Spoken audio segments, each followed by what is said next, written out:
How's it going, everybody? Welcome back to Lead Therapy, and thank you so very much for taking time for tuning into the video. We all know cities around the country do gun buybacks, and they always say that they're taking these guns off the streets, when most of the time they're coming out of people's home. But then I found out today in North Carolina, a lot of cities there, when they do gun buybacks, are later on then sold to gun shops. Then people come in and buy those at the gun shops, and then they're back on the so-called streets. What sense does that make? Most of you are well aware that gun buyback programs are more about public relations than public safety. And a recent compensated confiscation event in Raleigh, North Carolina, exquisitely proves that point. While Raleigh Mayor Baldwin was happy to hop in front of the cameras to talk about taking the guns off the street, most of the 200 plus firearms that were collected last week are likely to end up in the possession of local gun shops. In North Carolina, law enforcement can participate in these buybacks, but the law is clear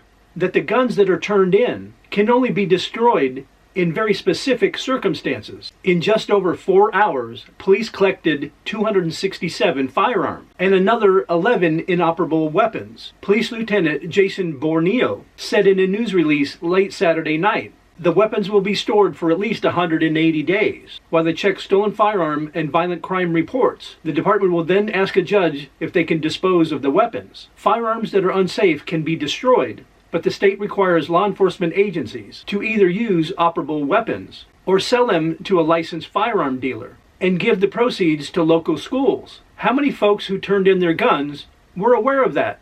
It doesn't sound like that was widespread knowledge, at least among the people that the News and Observer newspaper spoke to at the event. Elizabeth and Sam Kelly arrived early Saturday, driving in from High Point with their dog, 2 handguns and a rifle. She inherited the weapons from her father, and they just didn't have a use for them anymore. They got $600 in Costco gift cards for the 3 weapons, much more than they would have gotten selling them to their local gun range. Sam Kelly said, "It's a great event," he added, "but he's still not sure how much it will do to make the streets safer since we don't live in Raleigh or Durham, and these are guns we came into possession of through her father who died in Illinois." If the Kellys only received $600 for the 3 guns, they either could have gotten more at a gun store, or the firearms in question were so janky, they're probably of no use to anyone, including criminals. But let's say these firearms are in working condition. Not only were they not taken off the streets of Raleigh, they could very well end up by being sold to Raleigh residents at a local gun shop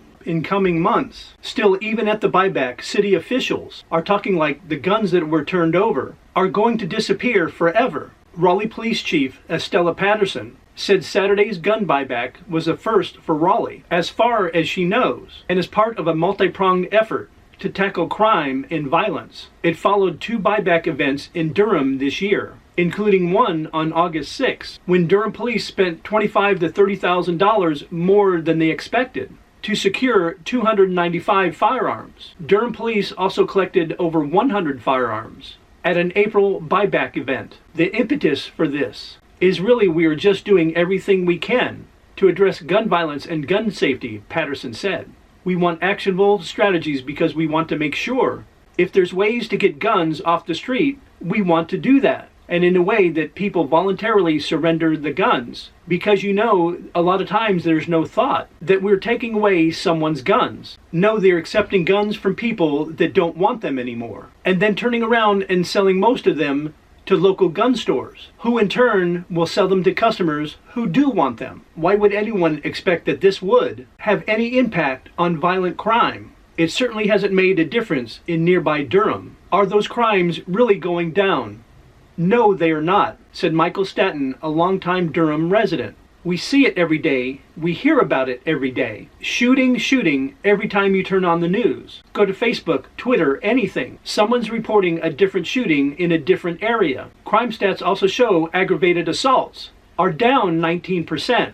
Shooting incidents are also down 3%, yet fatal shootings have remained the same at 20. Staton said these numbers don't reflect the full picture, the same way that they put these numbers on paper, to make all the residents moving to Durham, to make them feel comfortable. It's the same thing they've been doing. It's just smoke and mirrors to them. The same could be said about the buyback programs in general. Honestly, politicians like Raleigh's mayor can say they're doing something to fight violent crime. And as long as residents don't investigate it too deeply. They might even believe what she's telling them. Take a closer look, however, and it becomes pretty clear that the main objective of these events is to produce positive headlines, not to reduce shootings or homicides. So we have cities in North Carolina doing gun buybacks, and politicians and news media telling the citizens that these guns are being taken off the streets and will be destroyed. And then we find out they're not, and that later on most of them are sold to local gun shops. Let me know your thoughts about the story in the comment section down below. And if you enjoyed the video, or if I gave you some information you didn't know, please take time to like, share, and subscribe, and hit those post notifications. And I'll see you guys in the next video.